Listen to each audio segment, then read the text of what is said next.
अस्सलाम वालेकुम। आंदे ਸਕੂਨ ਤੇ ਪਿਆਰ ਮੁਹੱਬਤ ਜਿਹੜਾ ਨਾ ਉਹ ਪੈਸੇ ਨਾਲ ਨਹੀਂ ਮਿਲਦਾ।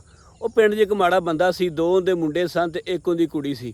ਤੇ ਮੁੰਡਿਆਂ ਨੂੰ ਉਹਨੇ ਨਾ ਇੱਕ ਨੂੰ ਚਾਹ ਦਾ ਖੋਖਾ ਦਾ ਕੰਮ ਕਰਾਇਆ ਸੀ, ਇੱਕ ਨੂੰ ਪੈਂਚਰ ਵਾਲੀ ਦੁਕਾਨ ਬਣਾ ਕੇ ਦਿੱਤੀ ਸੀ। ਤੇ ਕੁੜੀ ਜਿਹੜੀ ਉਹਦੀ ਸੀ ਨਾ ਉਹ ਵਿਆਹੀ ਸੀ। ਉਹ ਇੱਕ ਦਿਨ ਜਿਹੜੀ ਇਹਨਾਂ ਦੀ ਕੁੜੀ ਉਹ ਮਿਲਣਾ ਆਦੀ ਏ। ਅੱਛਾ 2-3 ਦਿਨ ਰਹਿੰਦੀ, 3-4 ਦਿਨਾਂ ਬਾਅਦ ਜਿਹੜਾ ਨਾ ਉਹ ਆਂਦੀ ਮੈਂ ਹੁਣ ਜਾਣਾ ਹੈ। ਤੇ ਉਹ ਜਿਹੜੇ ਮੁੰਡੇ ਨੇ ਨਾ ਹੁੰਦੇ ਉਹ ਆਪਦੀ ਉਹਦੀ ਸਾਈਕਲ ਤੇ ਨਾ ਆਪਦੇ ਦੇ ਕੰਮ ਤੇ ਜਾਂਦੇ ਸਨ। ਕੰਮ ਉਹਨਾਂ ਦੁਕਾਨ ਉਹਨਾਂ ਦੇ ਜਿਹੜੇ ਖੋਖੇ ਸਨ ਨਾ ਚਾਹ ਵਾਲਾ ਤੇ ਪੈਂਚਰ ਵਾਲਾ ਉਹ ਕੋਲ ਹੀ ਸਨ। ਉਹ ਪਿਓ ਉਹਨਾਂ ਦਾ ਆਂਦਾ ਪੁੱਤਰ ਤੁਸੀਂ ਇਸ ਤਰ੍ਹਾਂ ਕਰੋ ਜਿਹੜਾ ਨਾ ਤੁਸੀਂ ਇੱਕ ਸਾਈਕਲ ਤੇ ਦੋਵੇਂ ਚਲੇ ਜਾਓ ਤੇ ਮੈਂ ਜਿਹੜਾ ਨਾ ਮਗਰੋਂ ਤੁਹਾਡੀ ਭੈਣ ਨੂੰ ਲੈ ਕੇ ਨਾਲੇ ਉਹਨੂੰ ਗੱਡੀ ਤੇ ਸ਼ਹਿਰ ਚੜਾ ਦਿਆਂਗਾ ਤੇ ਨਾਲੇ ਉਹ ਆਂਦੀ ਕਿ ਮੈਂ ਤੁਹਾਡਾ ਨਾ ਉੱਥੇ ਦੁਕਾਨ ਵੇਖਣੀ ਕੰਮ ਵੇਖਣਾ ਉੱਥੇ ਬਹਿ ਕੇ ਚਾਹ ਪੀਵਾਂਗੇ ਚਾਹ ਵਾਲੇ ਕੋਲ।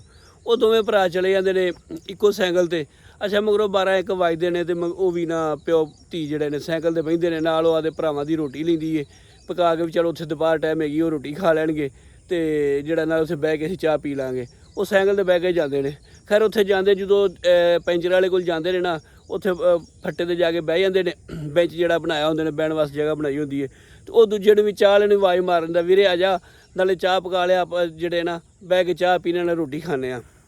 ਅੱਛਾ ਇੰਨੀ ਗੱਲਬਾਤ ਕਰਦੇ ਹੁੰਦੇ ਨੇ ਤੂੰ ਇੱਕ ਨਾ ਬੰਦਾ ਸਾਈਕਲ ਲੈ ਕੇ ਆਉਂਦਾ ਵਾ ਵਲੈਤੀ ਜੀ ਸਾਈਕਲ ਸੋਹਣੀ ਹੁੰਦੀ ਹੈ ਤੇ ਉਹ ਲੈ ਕੇ ਆਉਂਦਾ ਪੈਂਚਰ ਲਵਾਉਣ ਵਾਸਤੇ। ਉਹ ਬੜਾ ਕਾਲਾ ਜਿਹਾ ਹੁੰਦਾ ਤੇ ਉਹਨੂੰ ਆਂਦਾ ਯਾਰ ਨਾ ਮੈਨੂੰ ਪੈਂਚਰ ਲਾ ਦੇ। ਉਹ ਕਹਿੰਦਾ ਯਾਰ ਮੇਰੇ ਕੋਲ ਪ੍ਰਾਹੁਣੇ ਆਏ ਨੇ ਤੁਸੀਂ ਬੈਠੇ ਆ ਜ਼ਰਾ। ਉਹ ਕਹਿੰਦਾ ਯਾਰ ਤੇਰੀ ਮਿਹਰਬਾਨੀ ਜਿਹੜਾ ਮੇਰਾ ਮਾਲਕ ਹੈ ਨਾ ਉਹ ਥੋੜ੍ਹਾ ਗੁੱਸੇ ਦਾ ਤੇ ਤੇਰੀ ਮਿਹਰਬਾਨੀ ਜ਼ਰਾ ਪੈਂਚਰ ਲਾ ਦੇ। ਖੈਰ ਜੀ ਉਹ ਪੈਂਚਰ ਲਾ ਦੇ ਨਾਲੇ ਆਪ 'ਚ ਗੱਪਾ ਛਾਪਾ ਲਾਈ ਜਾਂਦੇ ਹੱਸੀ ਖੇਡੀ ਜਾਂਦੇ ਨੇ ਤੇ ਨਾਲੇ ਜਿਹੜਾ ਨਾ ਉਹ ਪੈਂਚਰ ਲਾਈ ਜਾਂਦਾ।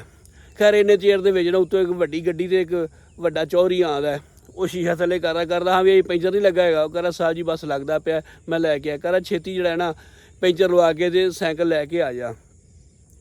ਅੱਛਾ ਉਹ ਗੱਡੀ ਉਹ ਸ਼ੀਸ਼ਾ ਉਹ ਚੜਾਉਂਦਾ ਗੱਡੀ ਤੇ ਚਲਾ ਜਾਂਦਾ। ਅੱਛਾ ਮਗਰੋਂ ਜਿਹੜਾ ਮੁੰਡੇ ਦਾ ਪਿਓ ਹੈ ਨਾ ਉਹਨਾਂ ਦਾ ਉਹ ਪੁੱਛਦਾ ਯਾਰ ਐਡਾ ਵੱਡਾ ਬੰਦਾ ਹੈ ਗੱਡੀ ਤੇ ਐਡੀ ਵੱਡੀ ਤੇ ਸਾਈਕਲ ਇਹਨੇ ਸਾਈਕਲ ਕੀ ਕਰਦੀ ਹੈ।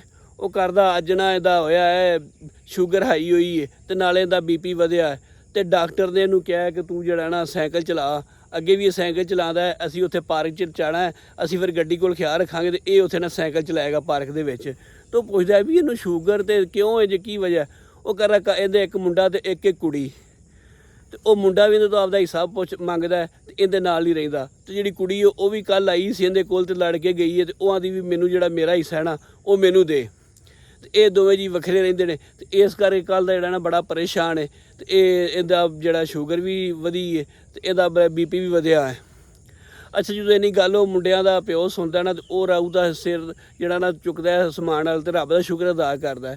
ਉਹਦੇ ਵੇਖ ਅਸੀਂ ਦੋ ਮੇਰੇ ਮੁੰਡੇ ਨੇ ਕੁੜੀ ਤੇ ਅਸੀਂ ਇੱਥੇ ਬੈਠੇ ਹਾਂ ਫੱਟੇ ਦੇ ਬੈਠੇ ਹਾਂ। ਇੱਕ ਚਾਹ ਦਾ ਕੰਮ ਕਰ ਰਿਹਾ ਤੇ ਇੱਕ ਪੈਂਚਰ ਲਾਉਂਦਾ ਤੇ ਕਿੱਡੇ ਸਕੂਨ ਨਾਲ ਤੇ ਕਿੰਨੇ ਆਪ 'ਚ ਖੁਸ਼ ਆ। ਤੇ ਉਹਦੇ ਕੋਲ ਇੰਨੀ ਦੌਲਤ ਇੰਨਾ ਪੈਸਾ ਹੈ ਤੇ ਉਹ ਫਿਰ ਵੀ ਸਕੂਨ ਨਹੀਂ।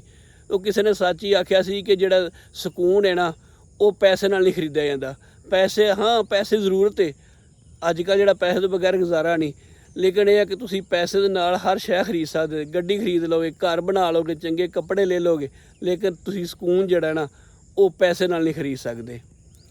ਅੱਲਾਹ ਪਾਕ ਤੁਹਾਨੂੰ ਸਾਰਿਆਂ ਨੂੰ ਖੁਸ਼ ਤੇ ਸਲਾਮਤ ਰੱਖੇ। ਵੀਡੀਓ ਚੰਗੀ ਲੱਗੇ ਤੇ ਲਾਈਕ ਤੇ ਸ਼ੇਅਰ ਲਾਜ਼ਮੀ ਕਰ ਦਿਆ ਜੀ।